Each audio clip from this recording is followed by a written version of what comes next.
Alright. This is my boomstick. Oh, we're screwed then. Oh, okay. Well, I guess we're going to have to get into it. So, today we're actually going to get into the artificer. But before that, I want to have to say, stick around to the end for a special announcement and everything. So, make sure you do. Stick around to the end. And we're joined by the druid. So, the druid is checking in on us to make sure that we're getting everything done. Yeah? You want to be a part of the... hey, look. There's everyone. Yeah. Say hi. Yes. Yeah, we're talking about my weapons and everything. Oh, yeah, you don't care, do you? Alright, so... yes, you lost your footing, huh? Alright. Go get the barbarian. Yes, go get the barbarian. Yeah, go get him. Go get him. There we go. Now, that, yeah, he's off screen, trying to get more attention. Enough of the shenanigans. We're getting into the artificer today. So, the good old, start of, classes and subclasses. We're going, and this one is in Tasha's Cauldron of Everything. We're going to go over the good old artificer. Yes, and you're back again, huh? Yes, you just can't get enough. Yeah. Alright. You comfy? I thought I told you to go get the barbarian. Yes. Yeah. Ready? Go get him. Okay, so with the artificer, pretty much your gunslinger. So you basically bring the Wild West into D&D. So for instance, in the Forgotten Realms, you have the island of Lantan, and Dragonlance, you got the good old Tinker Gnomes. In Greyhawk, you have basically them. It says right here, the barren peaks, the world of Greyhawk, and so and of course there's Mistra, and then of course Eberron is pretty much all about the artificers and everything. So then, of course in Planeswalker you got the city of Sigil, that pretty much is all about where the good old gunslingers, or as they're known, the artificers, meet and pretty much meet and greet. And so yes, yeah, I thought I told you to go get the barbarian. Yeah. The druids. Can't live with them and can't live without them, it seems. So, now, this book pretty much goes over, everything you need to know about creating an artificer. So, the quote, Tasha, artificers invent cutting-edge problems, then try to solve them, loudly and often with collateral damage. So, big bada boom. So, hey, I'm trying to explain things here, you little druid. Yes. Yes. I'm trying to explain stuff, and you're you're all annoying and everything. Yes, you need so much attention. I thought I told you to go get the barbarian. Yes, go get the barbarian. Alright, so the artificer has pretty much their own table, and pretty much the progression that you use for leveling up and advancement and everything. So I'm going to say most times you'll start off at level 1, but so quite often too, people start you off at DMs will start you off at a level 3, so you can get your subclass. And so, and the druid is raw. Yes, this is not about druids. This is about the artificer, and I'm trying to explain the artificer to them. So yes, yeah, you're all go druids, huh? Yes, yeah. Barbarian's off in the bedroom. Yeah, go bug him. So basically, like most classes, they start off with a proficiency bonus, for your skills and stuff. It pretty much always starts off at +2. So at level 5 it goes up to +3. At 9 it's 4. 13th it's 5, and then at 17th you get a +6. So class features, for instance, you start off with a magical tinkering and spell casting, and then so in essence you're pretty much the technological magic user. So that's just the fancy way of saying, hey, look, I make things and I blow them up and everything. So good old the big bada boom. So there are things called infusions, infused items, and of course they do have a spell list that they know. So starting off at level 1, you do have a couple cantrips that you know, and a couple first level spells. Yes, alright, fine. Yeah, there we go. You're going to help explain the artificer now? Yes. You're going to help explain the artificer? Yeah. Yeah, we're trying to explain what I do and everything. Anyway, so infusions, we'll get into those because you don't necessarily get those until like level 2. So like magical tinkering is like your first level artificer feature. So basically, it's like you have the ability to infuse like magical magical items and everything. So I can infuse this with magic weapons and go big bada boom. So like think like Harry Potter, like abracadabra. Yes, and then yeah, as you cast spells to like get their attention to talk about druids, huh? Yes, you're so needy. Yes. So, what you can do is like you can touch use tools like artisan's tools, these tools, then touch like something like a tiny non-magical item as an action, and give it like one of like several properties. You can shed light, let it shed light in a 5-foot radius and dim light for an additional 5 feet. Whenever tapped by a creature, the object emits a recorded message that can be heard up to 10 feet away. You can have it continuously emit your choice of an odor or nonverbal sound, sort of like wind or waves or something. You got then the last one is like a static visual effect appears in one of your object surfaces and everything. So this could be like a picture.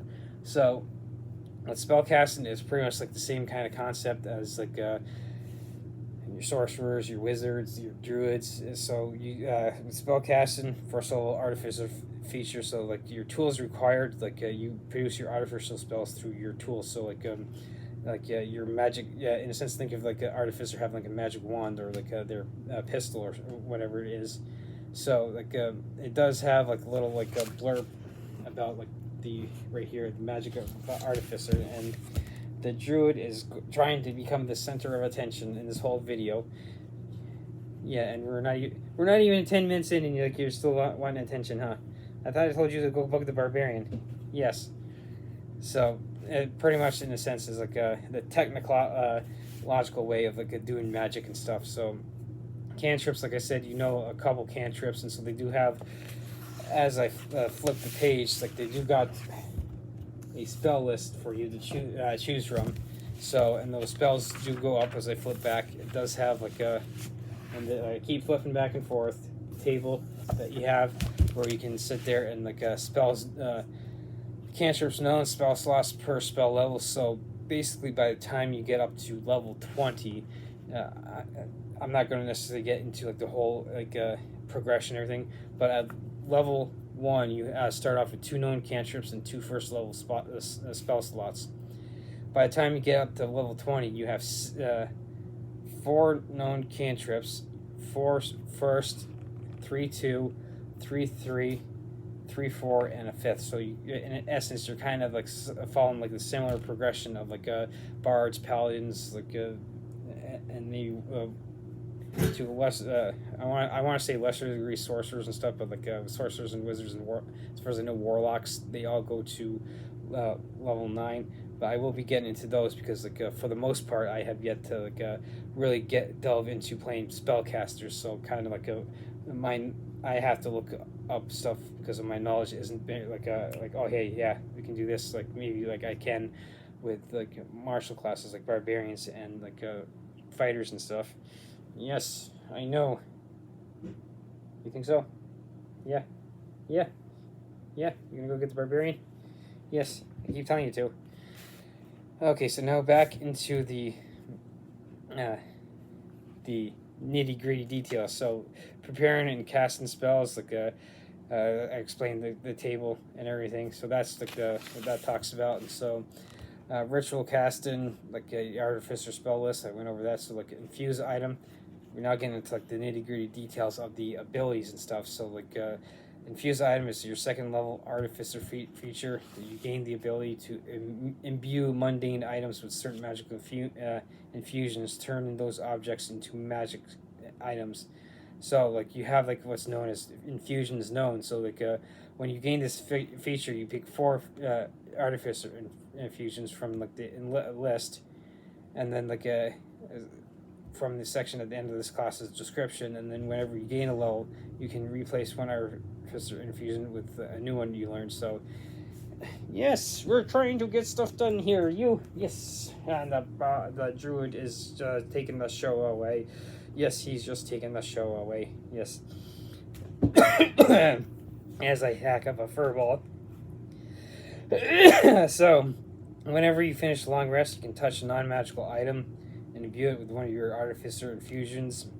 Turn it into a magic item. As infusion, it works only on certain kinds of objects. So that's pretty much goes into like that's start of the description for that.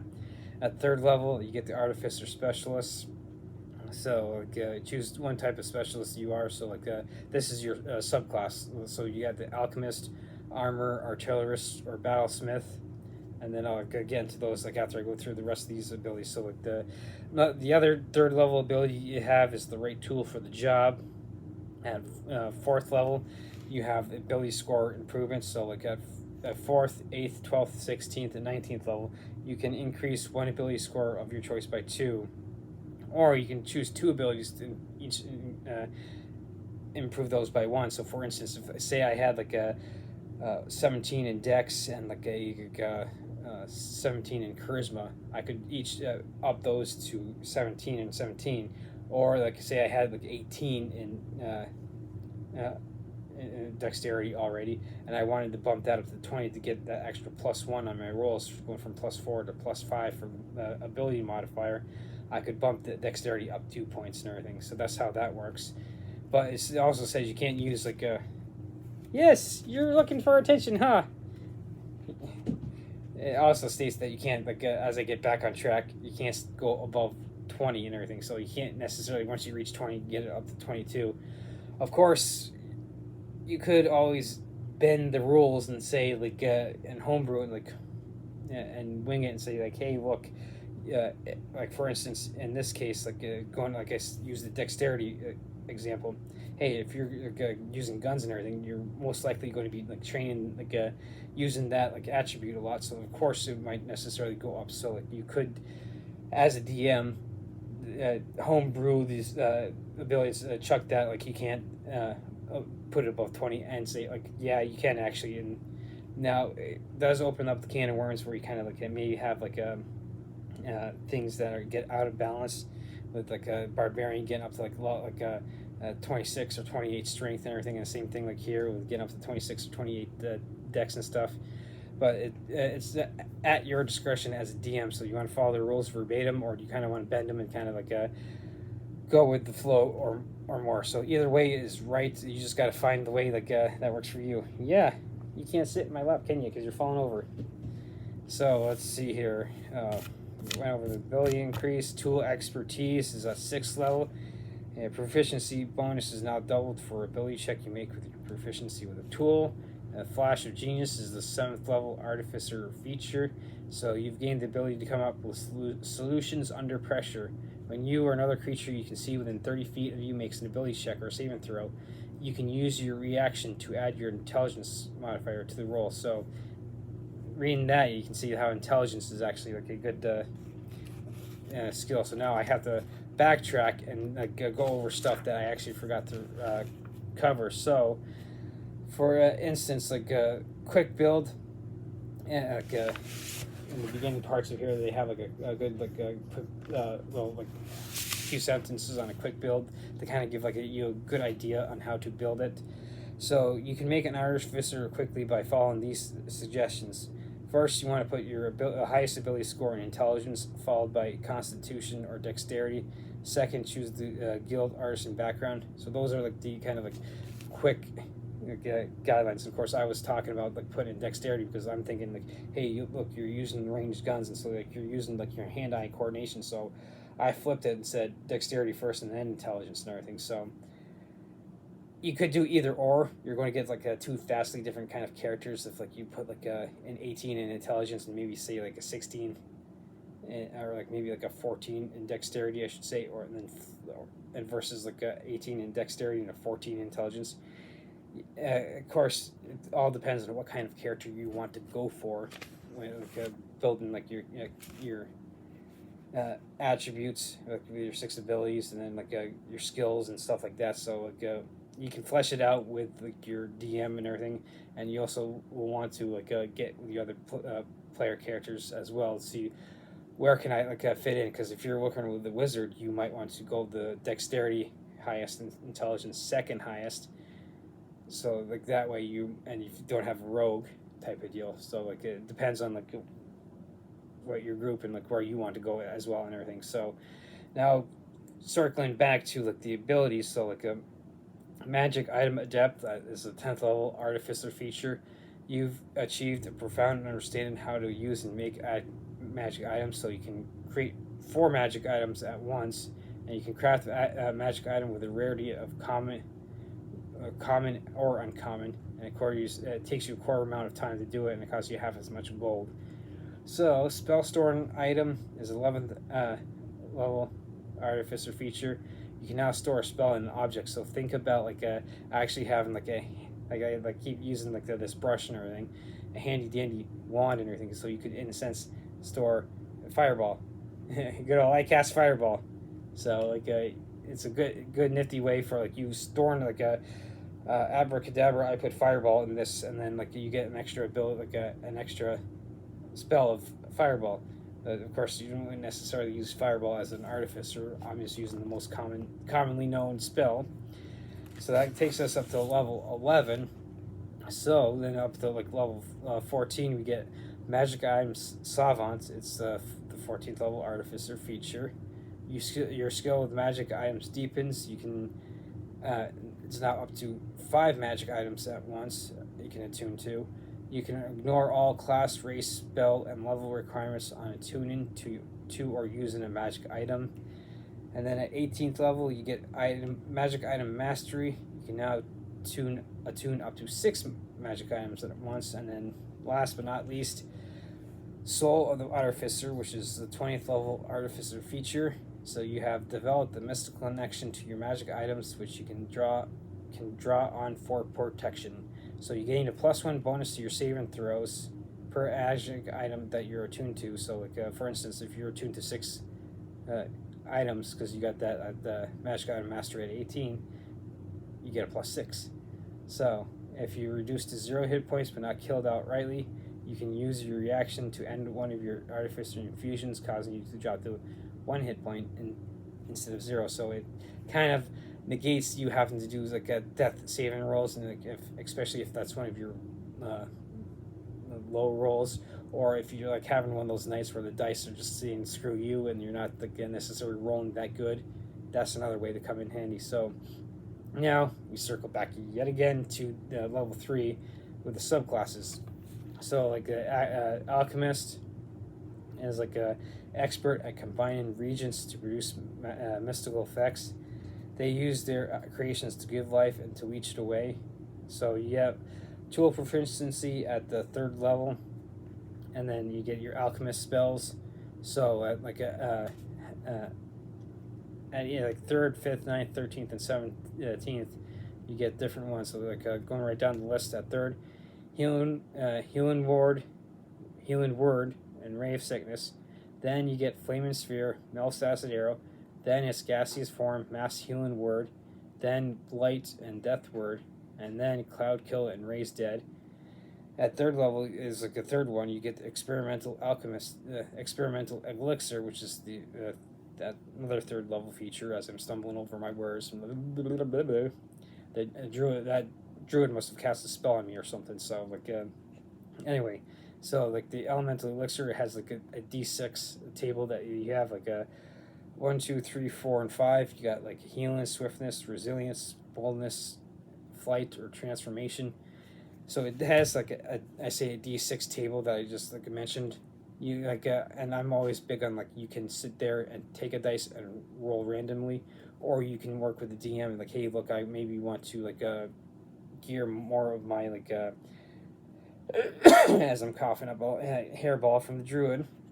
I want to gear like mine more towards healing, because hey, maybe we don't have like a cleric, or the druid ran away or something, and we don't necessarily have healing. So I might want to focus my elemental elixir more towards healing and everything. So we kind of like covered that, like a shortfall that we have in our party. So again, it all depends on you working with your DM and like your PCs and everything, and like where you fit in like with this like class and everything. So level 5 is the chemical savant, and you've developed masterful command of magical chemicals, enhancing the healing and damage you create through them. So level 9, restorative regents. You can incorporate restorative regents into some of your works. So like for instance, whenever a creature drinks an experimental elixir you created, the creature gains temporary hit points equal to 2d6 plus your intelligence modifier, and minimum of temporary 1 hit point. So like as you can see, like intelligence is kind of like important. So again, I'm kind of like a dexterity and like intelligence for me would be your primary two. So like for instance, like if like, even if like you have like say 2 16s and like say 2 16s, 2 12s, and 2 10s or whatever, you put, I would say put the 2 16s in like dexterity and intelligence. Maybe you put your like 2 12s and maybe like constitution, and then wisdom, and then your 2 10s in strength and charisma. Now of course that's how I would go about it, and that's just like one example of how you could and everything. You don't necessarily have to. So then the second one is you can cast lesser restoration without spending a spell slot, without preparing a spell. So now you can see, like, as you're starting to get up in higher level, you can maybe act as a kind of like a backup healer and add a little extra healing ability with those spells and stuff.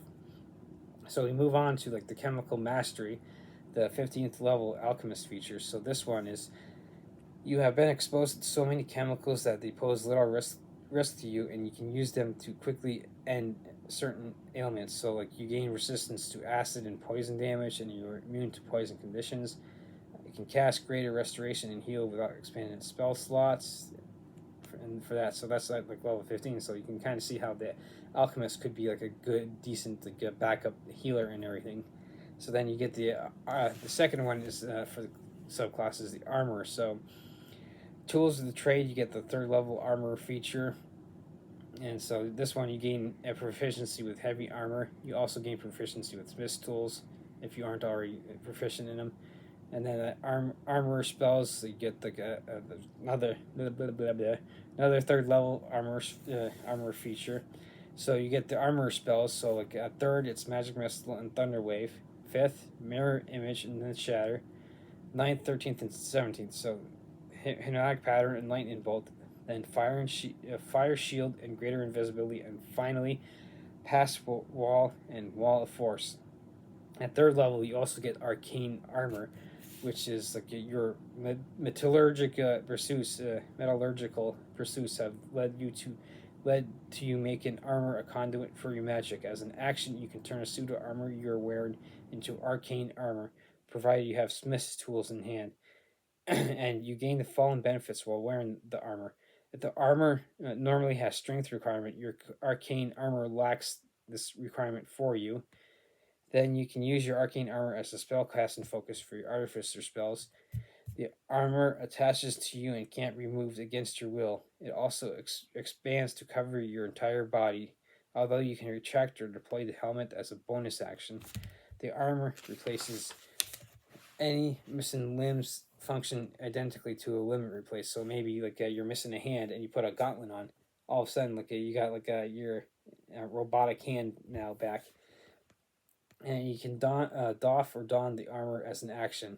So armor model is another 3rd level feature, as I'm kind of losing my voice after talking for so much. So you can customize your arcane armor. When you do so, choose one of the following armor models: Guardian or Infiltrator. So then it goes into like explanations like the Guardian and the Infiltrator, and it explains the different abilities for that. At 5th level, I'm going to go quickly through the rest of these as I'm kind of losing my voice right here. So like at 5th level, you get like an extra attack. Level 9, you get the armor modifications. At level 15, you get perfected armor.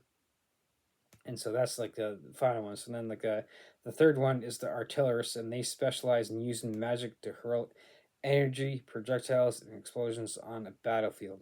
So At third level, we start off with like the tool proficiency, artillery spells. So at third, you shield, thunder wave. Then you get scorching ray and shatter at fifth. Ninth, it's fireball and wind wall. 13th, ice storm, wall of fire. 17th, cone of cold and wall of force.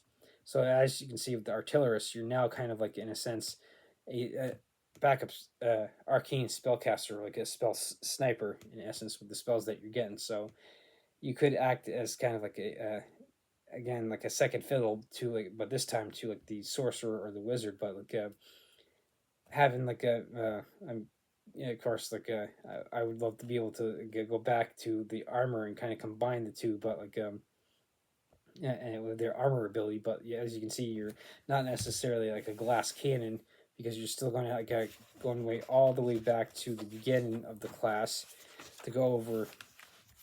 Yeah, kind of going quickly over. So like armor, you do have proficiencies in light armor, medium armor, and shields. So like I said, you're not necessarily like a glass cannon. You do have like a slightly higher AC than like your wizard or sorcerer. So you could, in essence, step in front of them and kind of act as like a shield to be able to protect your primary arcane spellcasters while you're still sitting there sniping away with magic as well. So getting into that, like you get the Eldritch Cannon, which is the third level artillerist feature. And then like so you got like Eldritch Cannon, so you got like flamethrower, force ballista, protector. So like I'll showcase like get a good visual for that. So at fifth level you get arcane firearm. Ninth you get explosive cannon, and at 15th level you get fortified position. So then we go into like the battlesmith, and that's the final one of like all the four and everything. So tool proficiency, battlesmith spells, and battle ready and steel defender are all third level battlesmith features. So I'll go over the spells real quick that you get. So you get heroism shield, Brandon smite, warden bond, then aura of vitality, conjure barrage, then it's aura of purity, fire shield, and then it's banish and smite, mass cure wounds. So they do give like a good like description on like the steel defender. So like you're gonna get one of those constructs and everything as like a battlesmith. So think of like being able to make your own warforged as an artillerist and everything. So getting into the rest of the abilities, like you have like an extra attack at 5th, arcane jolt at 9th, and then like improved defender at 15th. So and after all this, like it goes into artificer infusion. So it's got like the things like arcane propulsion armor, armor of magical strength, boost of the winding path, enhanced arcane focus, enhanced defense, enhanced weapon, helm of awareness, homunculus servant, and then like it does have like a table for the homunculus servant for like basically stats for that. So and on the previous page, it does give like pictures of like so you can do like in a sense like this construct of the bear you see here. So imagine like a gnome artillerist riding in on a bear like that. It gives you like another couple of visuals for ideas for that those like items that like, you just went over. So like and then after all like that, we also got the mind sharpener, radiant weapon, repeating shot, and replicate magic item, and of course it's got tables on that as well. So it's repulsion shield, resistant armor, return weapon, and spell refueling ring. So that is pretty much how we go in depth on the artificer. Now again, the artificer isn't in the PHB or DM guide, or you're not even the monster manual because that's just monsters. It's here in Tasha's Cauldron to everything. So this is where like these optional books come in handy, and like I've mentioned in like number of videos that technically like as a player all you need is the player's handbook, and as a DM guide same deal. But I do say get the DM guide and the monster manual as well. So after going over the artificer class, if you're looking for something like that to add flavor to your campaign and everything, so this is what you want to get some of these and everything. So I would say do a campaign or two before you start getting into these optional books, so that way you have at least a decent grasp of the rules and everything. So to end this video, like I mentioned at the beginning, for the special announcement, like I have been linking in the past few videos for pretty much how I sponsor my videos and everything. So you get like the link in the description. You get a chance to be able to buy coffee and or tea. So I say, why not ditch the line at Starbucks and like get yourself some coffee, and like you would actually be like, not only saving yourself some time by ditching the line by going to Starbucks, you're also saving money because the coffee there you can get is actually going to be a lot cheaper than like any drink you'd find at Starbucks and everything. So the best way to support this channel is to actually jump down in and get some coffee. Now, if you're not a coffee drinker, there is some matcha tea that you can get as well. So again, the best way to support this channel is to get into that link and get yourself some coffee or some tea.